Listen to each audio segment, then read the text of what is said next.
Fort Worth has issued a severe thunderstorm warning for northern Robertson County in central Texas, southeastern Limestone County in central Texas, southeastern Falls County in central Texas, until 9:15 a.m. Central Standard Time. At 8:09 a.m. Central Standard Time, a severe thunderstorm was located near Bremen, or 11 miles southeast of Marlin, moving east at 40 miles per hour.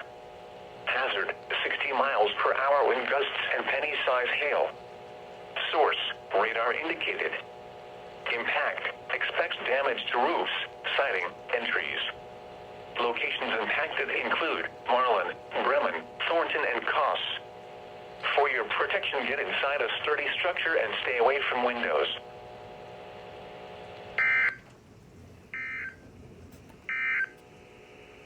Significant weather advisory.